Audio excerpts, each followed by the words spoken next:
So we're doing a second part of chapter 1, section 3, which is describing quantitative data with numbers, so a number summary, the different things that we can do.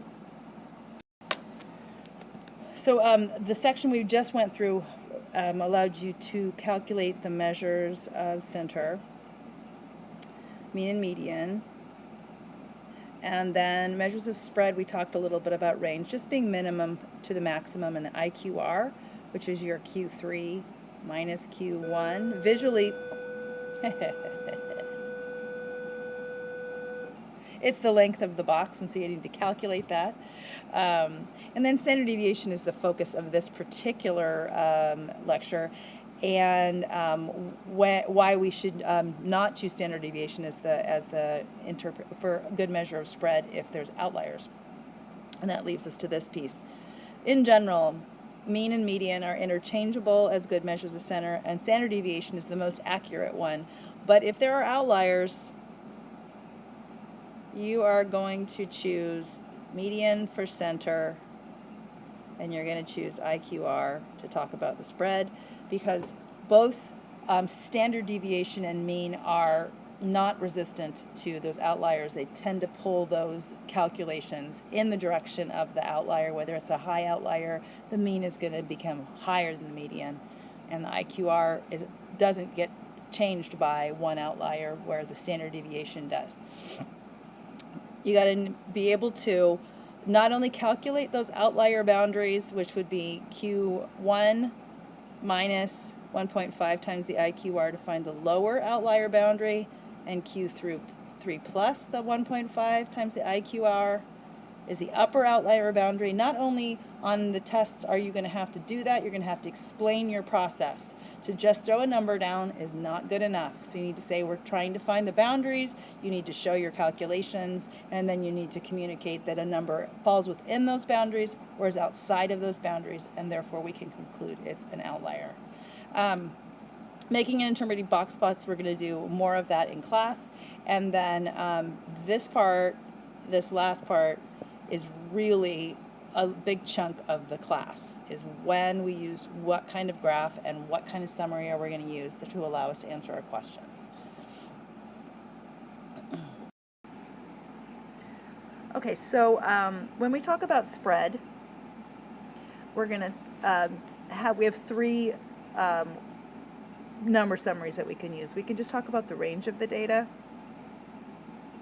In this case, the range is from 1 to 9 or 8 between the lowest and highest.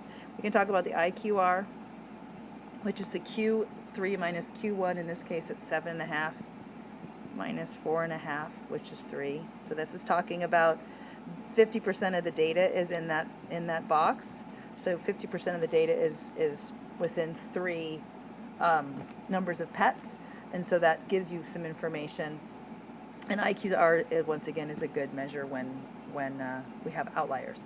This one doesn't have any outliers. The last one, when we talk about each observation's distance from the mean, we talk about its variance, or how much it varies. And then there are ways of calculating to find the standard or the typical, and that's the standard deviation. That's what we're going to be looking at. Deviation is just how far a data point is from the mean. And so once we've calculated the mean, we can talk about the deviance, or how far it deviates. For example, this particular person that has 1 pet deviates from the mean of 5 by -4. It's 4 less than the average. And this 9, is 4 more than the average. And we're trying to find the average deviance. The problem with looking at deviance this way is that when we find the average, this -4 and this +4 are going to cancel each other out, making it seem like there isn't any deviation between those at all. So statisticians do one of two things. They either will take the absolute value of the deviance, or they're going to square the deviance, and then at the end they're going to take the square root of that average, and that's what standard deviation does.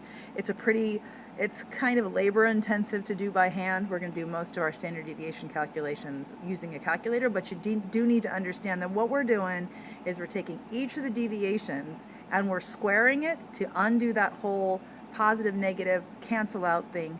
And then when we're done, we're going to take the square root to get it back to a number that talks about the typical distance from the mean. So all of the pet numbers have been, you take the observation minus the mean, and that gives you, the first one was -4 away, the second one was a -2 away, the 4s are 1 away, and 0 and 2 and 3 and 4. So the average would be, once again, this 4 would cancel out this 4, this 2 would cancel out this 2, this 3 would cancel out all of those, and it would seem as if there was no variation at all. So that is why we go ahead and do one more step, which square each deviance. So this deviance of -4 is squared to get 16. Deviance of -2 right here is squared to get 4, etc. Square it, square it, square it, square it, square it, square it. And now we have the opportunity to take the average of the squares, and then when we're done, we'll take the square root to get it back to normal. And there are a couple of funky things going on. One is the sum here is 52, but we're going to divide not by 9, we're going to divide by 9 minus 1, or 8. And we're going to talk about why that is. It has to do with a sample getting to a closer approximation of the actual population. But it's something we'll talk about much later in the course. But in you take the squared deviations and divide by 1 less than n. So n minus 1 is what you're dividing by there.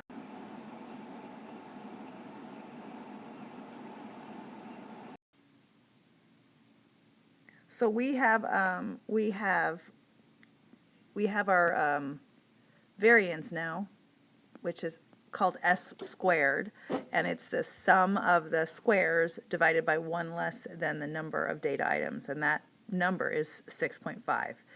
And that's used sometimes to talk about the variance, but in general we use standard deviation. And standard deviation then has to get us back down to a number that's relatable to the problem.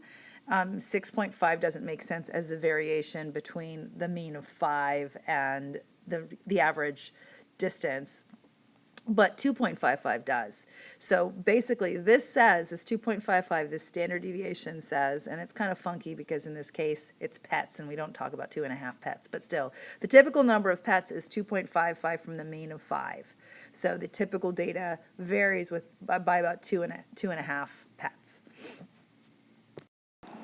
So the last thing that I want to talk about, I'm just going to kind of hit it a little harder, is that when you have skewed distributions, you are going to choose as your measures of center, median, and interquartile range. Excuse me. When your measure of center will be median and your spread will be interquartile range. Most of the time we talk about mean and standard deviation, but if it's a skewed distribution, you're going to want to move to those measures of center and spread that are not affected by those outliers pulling their calculations up to a higher outlier or down to a low outlier. So that's just something you need to get used to, and there's some apps that I can show you, and there's one connected to the formative quiz for 1.3.1 that you can go ahead and look at how moving a point up high changes that mean. So if you don't understand that idea, go back to that form and find that question, or ask me to find that app for you. And then in general, this beautiful picture that you see right here is what we're going to be looking at always when we are dealing with a question. This is our plan for answering a statistical question. The first thing is to state your question. We're going to state your question, and then we have to figure out, we're going to make a plan. How are we going to collect the data? Do we have to run an experiment? Is there observational data we can collect? Is the data that has been collected, who does it allow us to make inferences about? What population can we actually infer to? Then we're going to go ahead and graph it, and we always graph it somehow. whether it's a histogram or a dot plot or a stem and leaf or a box plot or whatever. We always graph it, and then we do numerical summaries that will allow us to answer that question. And then we conclude in the real life context from the data, something like that, and we talk about what evidence we have that answers our original question. I have a copy of that 4-step process for you that you can glue into your notebook when we see each other. And then we will always refer to that. We're going to state what our question is. We're going to plan how we're going to do it. We're going to do those graphs and carry out those number summaries. And then we're going to make clear conclusions, pulling data from all of our, pulling evidence from all of the different things that we've done. Anyway, see you soon. So as always, check yourself. Look against these objectives, where you're at, how you feel comfortable, what questions you have. Take the formative Google form that's attached to this, and then come in with questions when we see each other next. Bye.